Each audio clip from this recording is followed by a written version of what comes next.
오늘 말씀의 제목은 성령님의 사역은 무엇인가? 성경 말씀 요한복음 14장 26절 한 절을 같이 봉독하시겠습니다. 시작. 보혜사 곧 아버지께서 내 이름으로 보내실 성령, 그가 너희에게 모든 것을 가르치시고 내가 너희에게 말한 모든 것을 생각나게 하시리라. 아멘.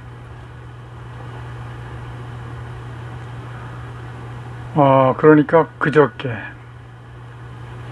2022년 6월 10일 금요일 대구에서 국민 MC로 유명한 송혜 씨의 장례가 있었습니다.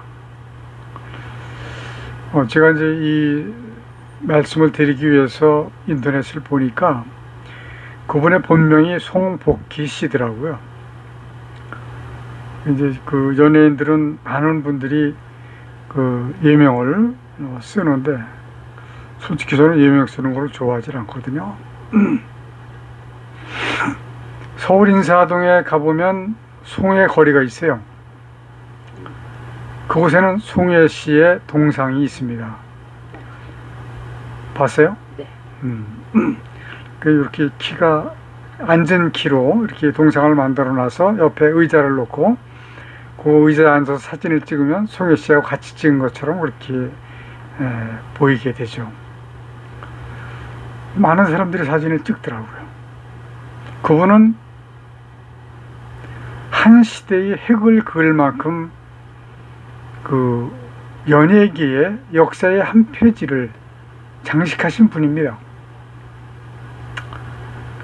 향년 95세의 일기로 돌아가셨는데 저는 그분이 돌아가시면서 방송이나 또는 유튜브 매체나 많은 사람들이 그분에 대해서 이야기를 많이 하는 것을 들으면서 깊은 생각에 빠질 수밖에 없었습니다. 왜냐하면 온 나라가 흔들릴 만큼 영향력이 있으신 그분이 돌아가셨는데 돌아가신 곳이 어디일까? 과연 그분이 낙원으로 가셨을까? 과연 그분이 음부로 가셨을까? 설상가상 그분이 교회를 다니고 예수를 믿었다고 할지라도 어디로 가셨는지는 아무도 말할 수 없습니다. 알 수가 없습니다. 왜냐하면 구원은 하나님께 속한 것이기 때문에 인간으로서는 아무도 세상을 떠난 사람들에 대해서 천국에 갔다 또는 지옥에 갔다라고 이야기할 수가 없는 겁니다. 유구무원 잠자코 있어야 돼요. 궁금한 것은 그분이 생전 95년 동안에 과연 그분에게 예수 그리스도를 전한 전도자가 있었는가? 그것이 궁금했습니다. 오늘 요한복음 14장에 있는 말씀을 봉독을 했는데 13장에 보면 예수께서 이미 자신이 팔릴 것을 아셨습니다. 아신 것을 말씀하셨어요. 그리고 예수님은 수건을 허리에 두르시고 제자들의 발을 씻기셨습니다. 물론 제자들의 발을 씻기시는 동안에 여러 가지 그 테마가 있지만 그것까지 설명드리기는 시간이 허락하지 않기 때문에 여러분들이 요한복음 13장, 14장을 쭉 보시면 예수님에 대한 그 일들을 다 이해를 하실 겁니다.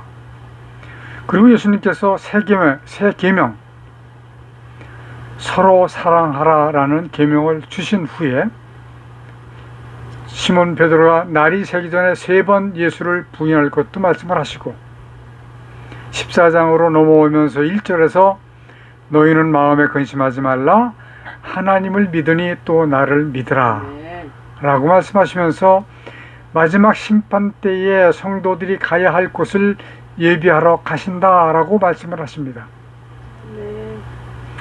2절에 보니까 내 아버지 집에 거할 곳이 많도다. 그렇지 않으면 너희에게 일렀으리라. 내가 너희를 위하여 처소를 예비하러 가노니. 3절 가서 너희를 위하여 처소를 예비하면 내가 다시 와서 너희를 내게로 영접하여 나 있는 곳에 너희도 있게 하리라. 아멘.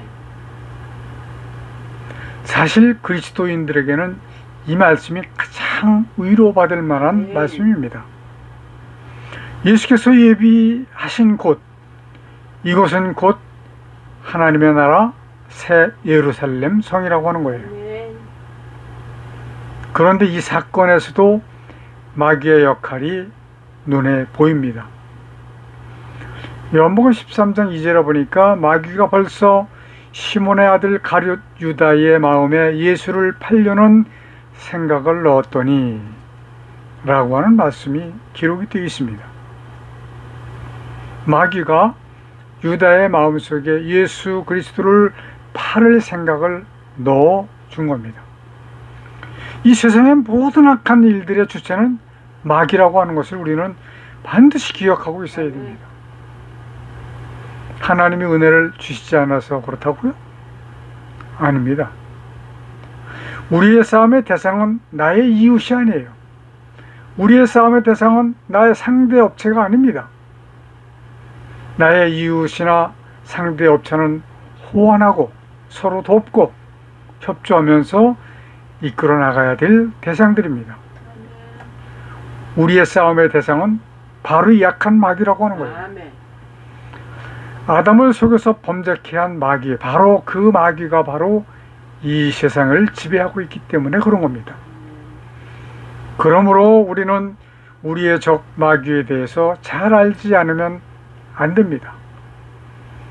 잘 알지 못하면 마귀의 수수에 넘어가서, 마귀의 계략에 넘어가서 마귀의 추종자, 졸개가 될 수밖에 없는 그런 상황이 될 겁니다.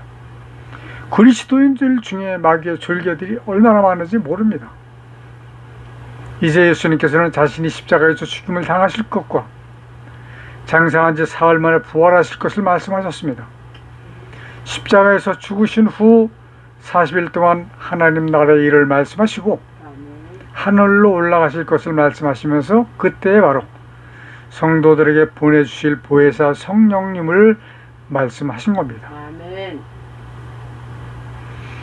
이 성령님께서 하시는 사역을 우리가 잘 알지 못할 경우 어떠한 사태가 일어나느냐 하면 성령님의 은혜를 받을 수가 없습니다. 두 번째는 주술적 신앙으로 빠질 수밖에 없습니다. 오늘 여러분들께 드린 이 말씀을 꼭 잘 들으시고 기억하셔서 성령님께서 우리 안에서 역사하시는 그것이 무엇인가, 그것을 잘 이해를 하시길 바랍니다. 지금까지는 예수께서 친히 가르쳐 주셨고 기사와 이적을 통해서 살아계신 하나님을 나타내셨는데, 예수님의 이 세상에서의 사역은 이렇습니다. 하나님의 본체이시지만 사람의 몸으로 세상에 오셨으며 33년의 공생의 기간 동안 전혀 죄가 없으셨고 하나님의 구원을 증거하셨으며 십자가의 죽으심과 부활하심과 하늘에 오르심으로써 이 세상 사역을 마무리하신 겁니다. 자, 이후로는 성도들이 스스로 주께 주신 사명을 감당해야 하는 그런 과정이 있는 겁니다. 그러나 성도들이 너무 약하고 미련하고 무지하기 때문에 도와주실 성령님을 우리들에게 예수님께서 보내주시는 겁니다. 자, 성령께서 우리 안에서 하시는 사역은 요한복음 16장에서 말씀하십니다. 8절에서 그가 와서 죄에 대하여 의에 대하여 심판에 대하여 세상을 책망하시리라. 성령님의 사역은 죄와 의와 심판에 대해서 세상을 책망하시는 일입니다. 이제 이 말씀을 풀어드리겠습니다. 첫 번째, 죄에 대하여라 함은 9절에 있는 말씀, 나를 믿지 아니하며, 예수 그리스도께서 이렇게 말씀하신 겁니다. 예수 그리스도를 믿지 않는 것이 죄라는 겁니다. 그렇기 때문에 교회 안에 들어와 있는 사람들 외에 교회 밖에 있는 사람들은 심판의 대상도 되지 않습니다. 리스트에도 올라갈 수가 없어요. 그대로 다 마지막 때 어디로? 불못으로 던져지게 되는 겁니다. 인간을 구원해 주시려고 십자가에서 죽어주셨는데 이 사실을 믿지 아니하면 그 사람의 믿음이 없는 연고로 죽으신 것이 되는 겁니다. 그렇기 때문에 그 사람이 예수 그리스도를 죽인 것이나 다름없는 결과가 나오는 거예요. 예수님의 죽으심은 아담의 범죄에 대한 값을 치르신 것입니다. 그런데 교회에 출석하는 사람들은 많습니다. 구원에 도달한 사람은 너무 적습니다. 다시 말한다면 올바르게 믿는 사람이 너무 적다라고 하는 말씀이에요.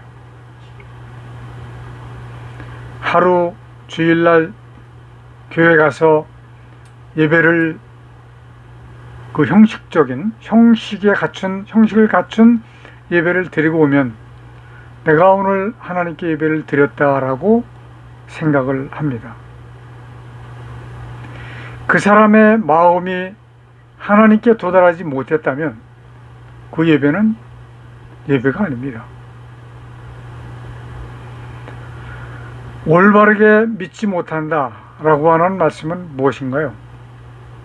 거듭남의 단계까지 말씀하시는 겁니다.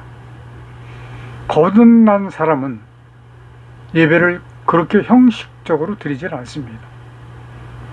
마음속 깊은 곳으로부터 하나님을 바라보고 하나님의 말씀을 경청하고 하나님의 뜻을 깨달으려고 노력을 하고 그렇게 예배를 드리기 때문에 다른 것입니다. 근데 이러한 현상은 옛부터 지금 예수님께서 이 말씀하신 그때부터 그 전부터 지금도 역시 마찬가지입니다. 요한복음 3장 초반절에서 말씀하시는 것을 보면 분명히 거듭나지 아니하면 하나님 나라를 볼 수 없다. 분명히 거듭나지 아니하면 하나님 나라에 들어갈 수 없다라고 규정을 하셨습니다. 이것을 여러분들 스스로 규정을 하신 것이다 라고 하는 걸 인정을 하실 때가 빨리 오시기를 바랍니다. 저는 이러한 말씀을 왜 계속해서 반복을 해서 드리니 하면 여러분들 마음속에서 인정하고 규정할 수 있는 그러한 시간이 빨리 오기를 바라서 말씀을 드리는 거예요. 16절에서 하시는 말씀 영생을 얻게 하려 하심이니라. 이 말씀은 규정이 아닙니다. 무언가를 더 해야 하는 진행형의 말씀입니다. 무언가가 무엇일까요? 바로 거듭남입니다. 두 번째 의와 심판에 대하여라 함은 이 세상 모든 사람, 즉 이미 죽은 사람이든 살아있는 사람이든 하나님의 심판을 받게 된다라고 하는 말씀입니다. 10절에 보니까 의에 대하여라 함은 내가 아버지께로 가니 너희가 다시 나를 보지 못하며 심판에 대하여라 함은 이 세상 임금이 심판을 받았음이로다. 어떻게 보면 성경은 참 오묘하면서도 굉장히 어렵게 기록을 하셨다라고 볼 수 있어요. 여기 아예 풀어서 이렇게 기록을 해 주셨으면 얼마나 좋겠어요. 그러면 풀어서 기록을 해 주셨다라고 하면 목사나 옛날 선지자들이 필요가 없었겠죠. 선지자는 무엇이냐면 먼저 깨닫고 그 깨달은 것을 신도들에게 가르쳐 주는 것이 선지자입니다. 그 선지자의 역할을 지금 목사들이 하는 거예요. 그러나 목사들이 지금 그렇게 제대로 하고 있는가? 이것은 여러분들이 스스로 보고 판단하셔야만 될 거라고 생각을 합니다. 하나님의 의라고 하는 것은 무엇을 말씀하시는가? 우리는 깊이 생각을 해보지 않으면 안 될 것입니다. 하나님의 의는 마귀를 멸하시는 겁니다. 마귀를 멸하시기 위해서 마지막 때 심판을 하시는 겁니다. 그런데 중요한 것은 마귀를 멸하시기 위해서는 인간이 하나님의 구원을 받아야만 된다. 이러한 조건이 있는 겁니다. 사람이 교회에 다닌다고 모두 구원을 받는 것이 아니라고 하는 사실입니다. 물론 모든 교회에 나오는 사람들이 예수 그리스도를 구주로 믿고 거듭났다면 모두 다 구원받을 수 있습니다. 그러나 그렇지 않은 것이 현실이기 때문에 이렇게 말씀을 드린 겁니다. 올바르게 믿어야 구원을 받습니다. 올바르게 믿는다라고 하는 말씀은 거듭남의 단계까지를 말씀하시는 겁니다. 만일에 지금까지 알고 있었던 것처럼 믿기만 하면 된다라고 한다면 이미 구원자의 수는 차고도 넘쳤을 것입니다. 이러므로 이미 하나님께서 창조하신 우주는 불타서 없어졌을 겁니다. 하나님의 천지 창조로부터 지금까지 약 6,000년, 하나님의 천지 창조 이후 얼마나 많은 사람들이 태어났다가 죽고 했을까요? 저는 예배문을 보내드렸는데 창세기 5장을 다는 아니고 그 낳고에 대한 거를 보내드렸습니다. 그런데 이것을 다 읽으려면 시간이 많이 가기 때문에 제가 간략하게 정리를 한 부분을 읽어드리겠습니다. 첫 번째, 아담이 930년을 향수하고 죽었는데 130세에 셋을 낳고 800년 동안 자녀를 낳았고, 셋은 912년을 향수하고 죽었는데 105세에 에노스를 낳고 807년 동안 자녀를 낳았습니다. 에노스는 905년을 향수하고 죽었는데 90세에 게난을 낳고 815년 동안 자녀를 낳았습니다.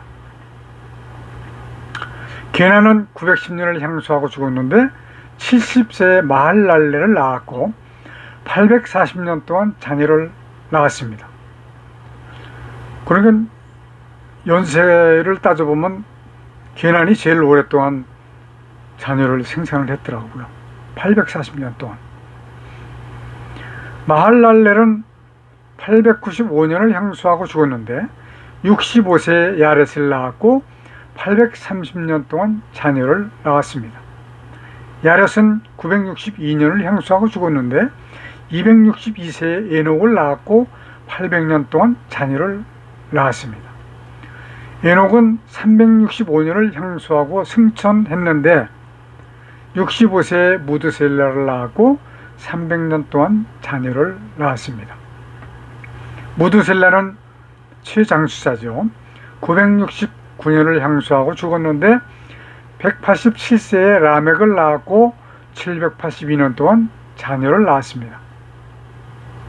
라멕은 777년을 향수하고 죽었는데 숫자는 제일 좋으네. 777년. 182세에 노아를 낳았고 595년 동안 자녀를 낳았습니다.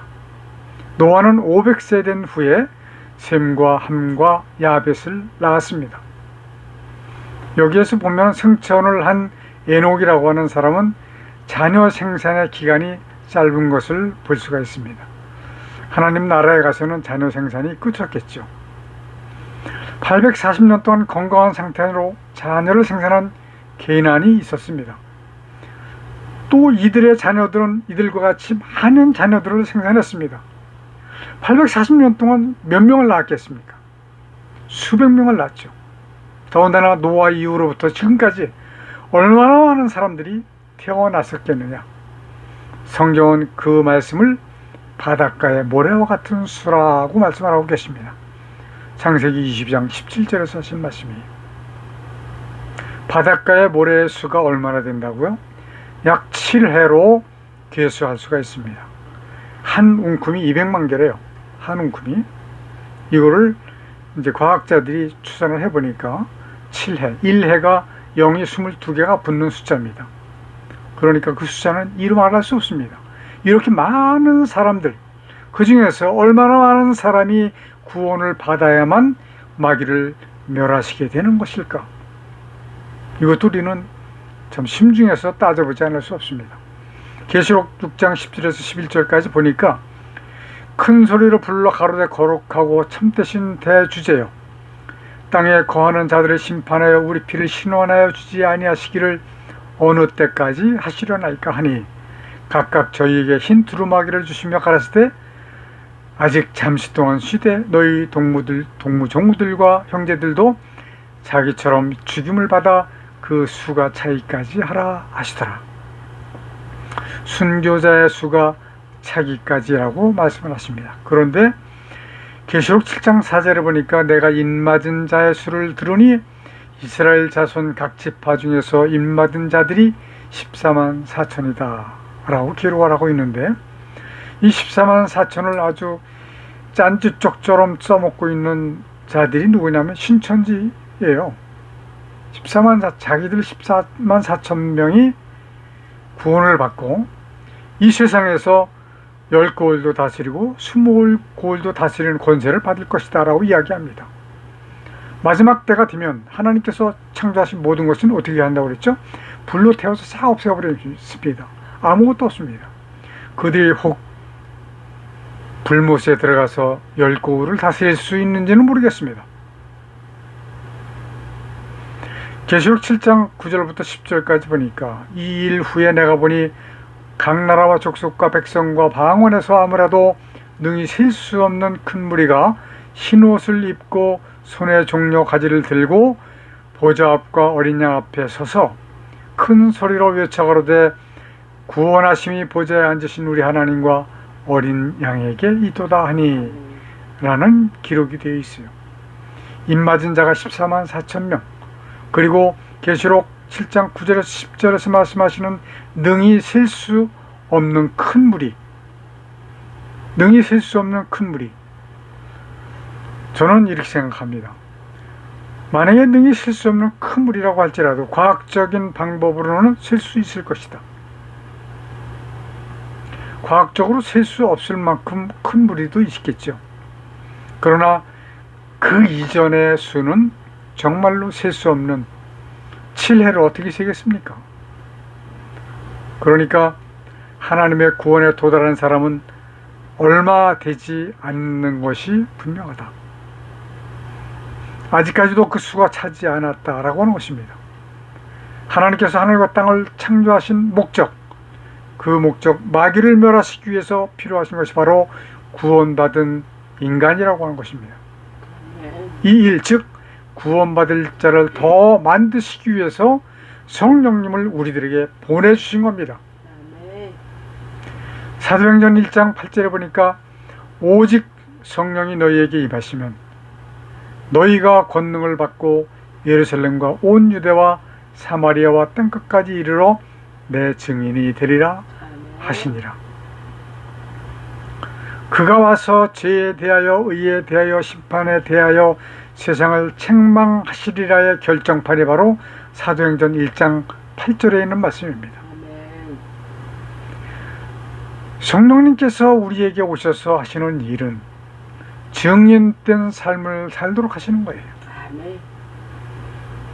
만일 많은 사람들이 오해하고 있음과 같이 인간의 육신을 위해서 오셨다면 세상에서 궁핍하거나 고통을 당하는 사람은 있을 수 없습니다. 왜? 성령님도 하나님이시기 때문에 그렇습니다. 성령께서 이 세상에서 하시는 사역은 곧 사람으로 하여금 참된 예수 그리스도의 증인의 삶 외에는 모두 거짓이라고 하는 것을 여러분들은 아셔야만 됩니다. 아멘. 만약에 성령께서 사람에게 어떠한 은혜를 통해서 병이나 고쳐주시고 이런 이야기를 하는 사람들 전부 마귀의 속임수에 넘어가 있는 사람들이라고 보시면 맞습니다. 우리 카톡예배 성도 여러분들은 이러한 것을 분명하게 깨닫고 기준을 삼아서 세상에서 승리할 수 있는 여러분들이 되시기를 축원드립니다. 아멘. 기도하시겠습니다. 만유의 주제이신 하나님 아버지, 예수께서 하늘에 오르시면서 보내주신 성령께서 우리 안에서 하시는 일이 오직 복음 증거에 있음을 알게 하여 주옵소서. 그러므로 주술적인 신앙에 빠지지 아니하고 참신앙으로 하나님의 뜻을 따라 살아가는 삶을 살게 하여 주옵소서. 예수님의 이름으로 기도드리옵나이다. 아멘. 마귀를 감금해 놓으셨던 이 땅에 하늘과 땅과 만물을 지으시고 그 가운데 하나님의 뜻을 이루시기 위해 인간을 도우러 쓰시는 하나님의 크신 은혜와 아담의 범죄로 사망 가운데 빠진 인간을 구원하시기 위해 대속제물로 보내주신 독생자 예수 그리스도의 십자가에서 흘리신 보혈의 은혜와 마지막 심판을 위하여 구원받을 자를 더하시기 위해 복음을 전파하도록 우리와 함께 해주시도록 주께서 보내주신 성령님과 함께 하시는 은혜가 우리와 함께 예배하는 성도들에게 충만히 임하여 주시기를 간절히 축원하옵나이다. 아멘.